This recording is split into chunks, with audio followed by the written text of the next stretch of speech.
신기한 나라 가스라이팅 편 1화. 가스라이팅의 진짜 정의. 설득이 아닙니다.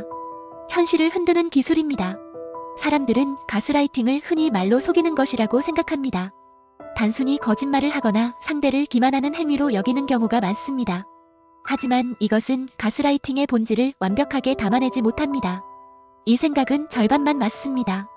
가스라이팅은 그보다 훨씬 더 은밀하고 복합적인 방식으로 작동합니다. 단순히 겉으로 드러나는 속임수를 넘어 상대의 내면 깊숙한 곳까지 침투하여 현실 인식을 왜곡시키는 무서운 심리 조작 기술이기 때문입니다. 이러한 오해는 가스라이팅의 위험성을 과소평가하게 만들고 피해자들이 자신이 겪고 있는 상황을 제대로 인지하지 못하게 하는 원인이 되기도 합니다. 가스라이팅은 상대를 설득하는 기술이 결코 아닙니다. 누군가를 설득한다는 것은 논리나 감정에 호소하여 상대방의 동의를 구하는 과정입니다. 이때 상대방은 여전히 자신의 판단력을 유지하며 제시된 정보들을 스스로 평가하고 받아들일지 말지를 결정할 수 있는 주체적인 위치에 있습니다. 설득의 과정에서는 정보의 교환과 합리적인 논의가 중요하게 작용하며 궁극적으로는 상대방의 자유로운 의지에 기반한 선택을 유도합니다. 하지만 가스라이팅은 이러한 이성적 판단의 영역을 완전히 무너뜨리고 상대의 의지를 꺾어버리는 파괴적인 행위입니다. 가스라이팅의 본질은 상대가 스스로 자신의 현실을 의심하게 만드는 기술에 있습니다. 자기 스스로가 보고 듣고 느끼고 기억하는 모든 것을 부정하게 만들고 결국에는 가해자의 시각과 해석을 자신의 것으로 받아들이게 만드는 것입니다. 이는 상대를 자기 자신으로부터 철저히 고립시키고 오직 가해자에게만 의존하게 만드는 매우 교묘하고 치밀한 심리 조작입니다. 가해자는 피해자의 내면 깊숙이 침투하여 자기 확신을 흔들고 결국에는 피해자가 자신 없이는 아무것도 할 수 없다고 믿게 만듭니다. 이로 인해 피해자는 가해자의 통제 하에 놓이게 되며 자신의 삶에 대한 통제권을 상실하게 됩니다. 1장. 설득과 가스라이팅의 결정적 차이. 설득은 본질적으로 선택권이 남아있는 행위입니다. 당신은 설득을 듣고 그 내용을 이성적으로 판단하며 최종적으로 거절할 수 있는 자유를 가집니다. 예를 들어 누군가 특정 제품을 사라고 설득할 때 당신은 제품의 장단점을 면밀히 따져보고 자신의 필요성을 충분히 고려하여 구매 여부를 결정합니다. 이 과정에서 당신의 생각과 판단은 온전히 당신의 몫이며 어떤 외부의 강요나 심리적 압박 없이 스스로 결정을 내릴 수 있습니다. 설득은 상대방의 자율적인 의사를 존중하는 바탕 위에서 이루어지는 건강한 의사소통 방식입니다. 하지만 가스라이팅은 근본적으로 다릅니다. 가스라이팅이 일단 시작되면 당신은 더 이상 스스로 선택하는 주체가 될 수 없습니다. 왜냐하면 당신의 판단 기준 자체가 뿌리부터 흔들리기 시작하기 때문입니다. 자신의 기억, 감정, 심지어는 이성적인 사고 능력까지도 심각하게 의심하게 됩니다. 외부에서 주입된 왜곡된 정보와 해석이 당신의 내면에 침투하여 당신의 고유한 사고 체계를 마비시키는 것입니다. 이러한 심리적 혼란은 피해자로 하여금 무엇이 진실이고 무엇이 거짓인지 분별하기 어렵게 만들며 결국 가해자의 왜곡된 시각을 자신의 현실로 받아들이게 만듭니다. 내가 잘못 기억하는 건가? 내가 너무 예민한 건가? 다른 사람들도 다 이렇게 생각하나? 이러한 질문들이 당신의 마음속에서 반복되는 순간 당신은 이미 설득의 영역을 완전히 벗어난 상태입니다. 더 이상 객관적인 시각으로 상황을 바라보거나 자신의 감정을 신뢰할 수 없게 됩니다. 자기 확신이 무너지고 자신의 현실 인식이 틀렸을지도 모른다는 불안감에 휩싸입니다. 이 시점부터 당신은 가해자의 말과 해석에 전적으로 의존하게 되고 그들의 시각이 곧 당신의 현실이 됩니다. 당신은 자신이 틀렸을지도 모른다는 생각에 사로잡혀 스스로의 판단을 불신하게 되고 결국 모든 결정권을 가해자에게 넘겨주게 됩니다. 이것이 바로 가스라이팅이 설득과 구별되는 가장 치명적인 차이점입니다. 2장. 가스라이팅은 어떻게 시작되는가? 많은 사람들이 가스라이팅을 처음부터 공격적인 행위로 생각하지만 이는 큰 오해입니다. 가스라이팅은 절대 공격으로 시작하지 않습니다. 오히려 그 반대입니다. 처음에는 아주 다정하고 이해심 많으며 심지어는 당신을 보호하려는 듯한 모습으로 다가옵니다. 이 점이 가스라이팅을 더욱 알아채기 어렵고 위험하게 만듭니다. 가해자는 자신의 진짜 의도를 숨긴 채 피해자의 신뢰와 애정을 얻기 위해 치밀하게 계획된 접근을 합니다. 이러한 초기 단계에서는 피해자가 가해자의 진짜 모습을 전혀 눈치채지 못하도록 위장하는 것이 중요합니다. 가스라이팅 가해자는 초반에 당신의 신뢰를 얻기 위해 매우 노력합니다. 당신에게 특별한 사람인 것처럼 행동하며 당신의 편이 되어주는 듯한 언행을 일삼습니다. 예를 들어 이런 말들을 자주 사용하여 피해자의 마음을 사로잡습니다. 너라서 이해해. 이 말은 당신의 결점이나 약점까지도 이해해주는 척하며 당신이 특별히 자신에게만 솔직해질 수 있다는 인상을 줍니다. 당신은 자신을 깊이 이해해주는 이 사람에게 깊은 유대감을 느끼며 다른 사람들과는 다른 특별한 관계라고 착각하게 됩니다. 이는 당신의 취약점을 파고들어 심리적 울타리를 허무는 첫 단계입니다. 다른 사람들은 몰라도 난 내 편이야. 이 말은 당신을 외부로부터 고립시키고 가해자만이 당신의 유일한 지지자라는 착각을 심어줍니다. 당신은 다른 사람들에게 이해받지 못해도 이 사람만은 나를 이해해줄 것이라고 굳게 믿게 됩니다. 이로 인해 당신은 다른 사람들의 조언이나 우려를 무시하게 되며 점차 가해자에게만 의존하는 폐쇄적인 관계에 갇히게 됩니다. 내가 도와줄게. 이것은 순수한 도움의 제안처럼 보이지만 실제로는 당신을 자신에게 의존하게 만드는 전략입니다. 당신의 문제 해결에 적극적으로 개입하여 점차 당신이 스스로 해결할 능력이 없다는 느낌을 심어줍니다. 작은 문제부터 큰 문제까지 모든 것을 가해자에게 의존하게 만들면서 당신의 자율성과 독립심을 약화시킵니다. 이러한 다정한 말과 행동들을 통해 가해자는 당신의 신뢰와 의존을 동시에 얻습니다. 당신은 이 사람을 믿고 의지하게 되며 이 사람과의 관계를 특별하게 여기게 됩니다. 그리고 2단계가 지나면 가해자는 아주 미묘하고 작은 흔들림을 넣기 시작합니다. 처음에는 너무 작아서 알아채기조차 어렵습니다. 마치 물방울이 바위를 뚫듯이 서서히 당신의 현실 인식을 잠식해 들어가는 것입니다. 이처럼 점진적이고 은밀한 접근은 가스라이팅의 핵심 전술이며 피해자가 상황의 심각성을 인지하지 못하게 만듭니다. 3장. 현실을 흔드는 첫 신호.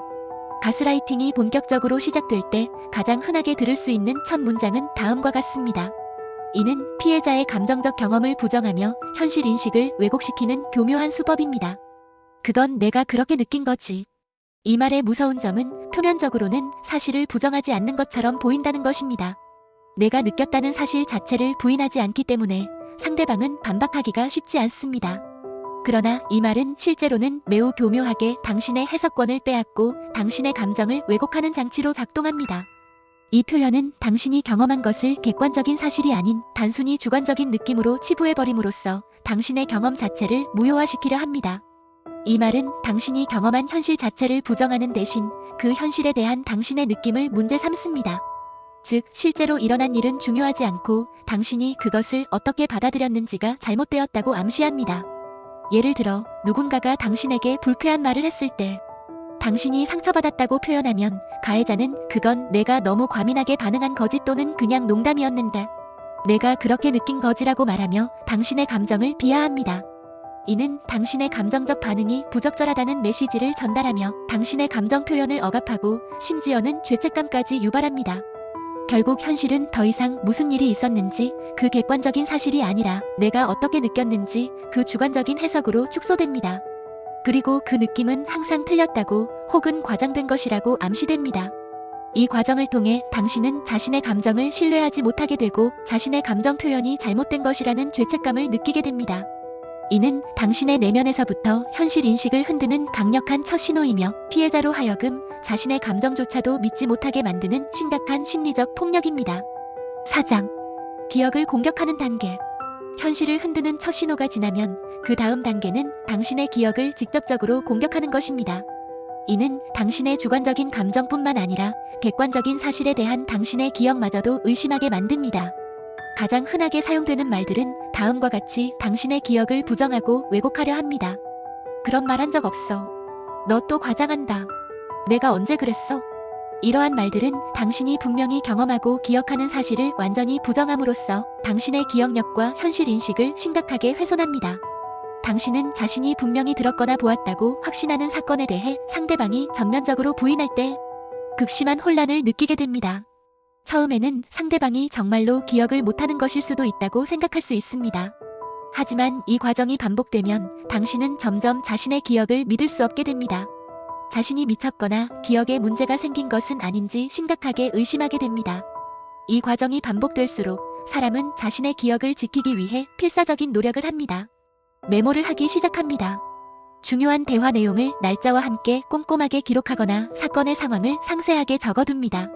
심지어는 은밀하게 녹음을 고민하기도 합니다. 이 모든 행동들은 자신의 기억이 조작되거나 부정당하는 것을 막기 위한 본능적인 방어 반응입니다. 자신의 기억이 틀리지 않았다는 증거를 필사적으로 찾으려는 것입니다. 이는 결코 성격적인 문제가 아닙니다. 자신의 현실 인식을 붙잡기 위한 더 이상 물러설 곳 없는 마지막 방어 반응이며 피해자가 겪는 극심한 심리적 고통을 보여주는 증거입니다. 이러한 경험은 극심한 심리적 스트레스를 유발합니다. 당신은 자신이 미쳐가고 있는 것은 아닌지, 기억력이 심각하게 나빠진 것은 아닌지 스스로를 의심하게 됩니다. 이러한 자기의심은 결국 가해자의 통제를 더욱 강화하는 결과를 낳습니다. 왜냐하면 스스로를 믿지 못하게 된 당신은 이제 외부의 정보, 즉 가해자의 말에 더욱 의존하게 되기 때문입니다. 결국 자신의 판단 능력을 상실하고 가해자의 왜곡된 현실에 완전히 종속됩니다. 5장. 왜 빠져나오기 힘든가? 가스라이팅의 핵심은 단순히 상대를 직접적으로 통제하는 것이 아닙니다. 진짜 핵심은 상대가 스스로 자신을 통제하게 만드는 것입니다. 가해자는 당신의 내면에 자기 검열관을 심어놓고 당신이 스스로를 의심하고 통제하게 만듭니다. 이 점이 가스라이팅 관계에서 빠져나오기 어려운 가장 큰 이유 중 하나입니다. 피해자는 가해자의 직접적인 강요 없이도 스스로를 억압하게 됩니다. 가해자의 지속적인 현실 왜곡과 기억 공격에 노출되면서 당신은 점점 다음과 같은 생각을 깊이 하게 됩니다. 내가 잘못 말한 건 없을까? 내가 더 조심하면 괜찮아질까? 이번엔 내가 참고 넘기자. 이러한 생각들은 당신의 행동과 반응을 끊임없이 검열하게 만듭니다. 당신은 가해자의 불쾌한 반응이나 비난을 피하기 위해 혹은 관계를 유지하기 위해 자신의 진짜 감정이나 의견을 억누르기 시작합니다. 자신이 했던 말이나 행동이 혹시라도 상대방을 자극했을까봐 불안해하고 다음번에는 어떻게 하면 그런 상황을 만들지 않을 수 있을까 고민합니다. 이는 마치 보이지 않는 감옥에 갇힌 것처럼 당신의 자유로운 사고와 행동을 제약하고 당신의 삶을 점차 피폐하게 만듭니다. 이러한 자기 검열이 시작되는 순간부터 가해자는 거의 아무것도 하지 않아도 됩니다. 이미 당신이 당신 자신을 검열하고 있기 때문입니다. 당신은 가해자의 비위를 맞추고 그들의 기분을 상하게 하지 않기 위해 스스로를 조정합니다. 가해자는 단지 가끔씩 당신의 자기 검열을 강화하는 말이나 행동을 던질 뿐입니다. 당신은 스스로를 비난하고 스스로에게 책임을 전가하며 가해자의 말과 행동을 정당화하게 됩니다. 이것이 바로 가스라이팅이 지독하게 교묘하고 벗어나기 힘든 이유입니다. 피해자는 자신의 판단이 옳다는 확신을 잃고 결국 가해자의 시각에 맞춰 세상을 보게 되는 비극적인 상황에 놓이게 됩니다. 6장. 가스라이팅의 가장 큰 오해. 가스라이팅에 대해 많은 사람들이 가지고 있는 가장 큰 오해 중 하나는 이것입니다. 그 사람도 일부러 그런 건 아닐 거야. 즉, 가스라이팅 가해자에게 악의가 없었을 것이라고 짐작하고 그들의 행동을 오해나 실수로 치부하려는 경향이 있습니다. 가해자가 당신에게 상처를 주려는 의도가 없었다고 애써 믿으려 하거나 그들의 행동을 합리화하려는 시도를 하기도 합니다.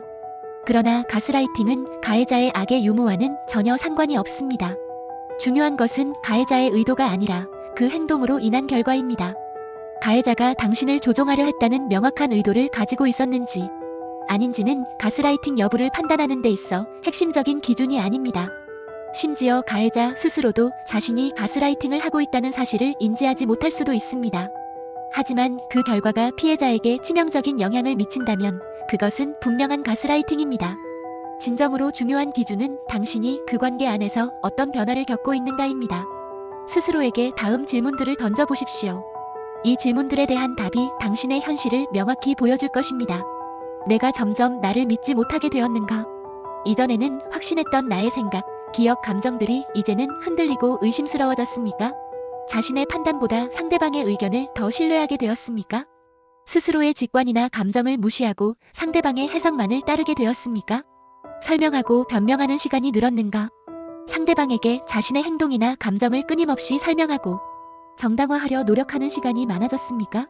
마치 자신이 잘못한 것도 없는데도 불구하고 죄인이 된 것처럼 느껴지며 상대방의 비난으로부터 자신을 방어하기 위해 에너지를 소모하고 있습니까? 혼자 있을 때 더 불안해졌는가? 상대방과 함께 있을 때뿐만 아니라 혼자 있을 때도 상대방의 눈치를 보거나 비난이 두려워 불안감을 느끼게 되었습니까? 마음 편히 쉬지 못하고 계속해서 관계의 문제점이나 자신의 행동을 곱씹으며 괴로워하고 있습니까? 이러한 질문들에 그렇다고 대답할 수 있다면 가해자의 의도가 어떠했든 상관없이 그 관계는 이미 건강하지 않은 상태입니다. 당신은 가스라이팅의 피해를 겪고 있을 가능성이 매우 높습니다. 가스라이팅은 의도가 아닌 결과로 판단해야 합니다. 당신의 정신적 건강과 자기인식이 훼손되고 있다면 그것은 분명히 가스라이팅입니다. 당신은 지금 심각한 심리적 학대 상황에 놓여 있을 수 있습니다. 7장. 이 영상이 불편하다면 지금 이 영상의 내용들이 이상하게 불편하게 느껴지거나 혹은 이건 내 얘긴데라는 생각이 강하게 든다면 그것은 당신이 약하거나 무지해서가 결코 아닙니다. 가스라이팅은 특정 유형의 사람들에게 더 깊게 파고들고 더 큰 영향을 미칩니다. 오히려 그 반대인 경우가 많습니다. 가스라이팅 피해자들은 대개 높은 지적 능력과 뛰어난 공감 능력을 가진 경우가 많습니다. 이러한 특성들이 역설적으로 가스라이팅에 취약하게 만드는 요인이 되기도 합니다. 가스라이팅은 똑똑한 사람일수록 공감 능력이 높은 사람일수록 더 깊게 빠집니다. 왜냐하면 똑똑한 사람들은 복잡한 상황을 분석하고 이해하려는 경향이 강하며 논리적으로 상대방의 말을 받아들이려는 노력을 합니다. 가해자는 이러한 지적 능력을 역이용하여 교묘한 논리로 현실을 왜곡하고 피해자는 그것을 해결하려다가 더욱 깊이 함정에 빠지게 됩니다. 자신의 지성을 활용해 상황을 이해하고 합리화하려다가 오히려 가해자의 논리에 갇히게 되는 것입니다. 또한 공감 능력이 높은 사람들은 상대방의 감정을 이해하고 배려하려는 마음이 강합니다. 가해자는 이러한 공감 능력을 이용하여 피해자가 자신에게 죄책감을 느끼게 하거나 자신의 잘못을 먼저 인정하게 만드는데 능숙합니다. 피해자는 상대방의 아픔을 외면할 수 없다는 생각에 스스로를 희생하고 맞춰주려다가 결국 자신의 경계를 잃게 됩니다. 상대방의 입장을 지나치게 헤아리려다 자신의 고통을 외면하게 되는 것입니다. 따라서 이 영상의 내용이 당신에게 깊은 울림을 주었다면 그것은 당신의 섬세함과 높은 지적, 감정적 능력이 도리어 가스라이팅의 표적이 되었을 가능성이 있다는 신호입니다. 자신을 탓하지 마십시오. 당신은 약한 것이 아니라 오히려 가해자가 이용할 수 있는 귀한 자질들을 가지고 있었을 뿐입니다. 이제 그 자질들을 자신을 보호하고 건강한 관계를 찾아 나서는데 사용해야 할 때입니다. 당신은 충분히 강하고 소중한 존재입니다. 다음 화에서는 가스라이팅의 가장 미스터리한 부분 중 하나인 이 질문을 다룹니다. 가스라이팅은 왜 항상 다정함으로 시작되는가? 그 친절함과 이해심이 왜 가장 위험한 신호가 될 수 있는지 그 심리적 메커니즘과 구체적인 사례들을 통해 정확히 이야기하겠습니다.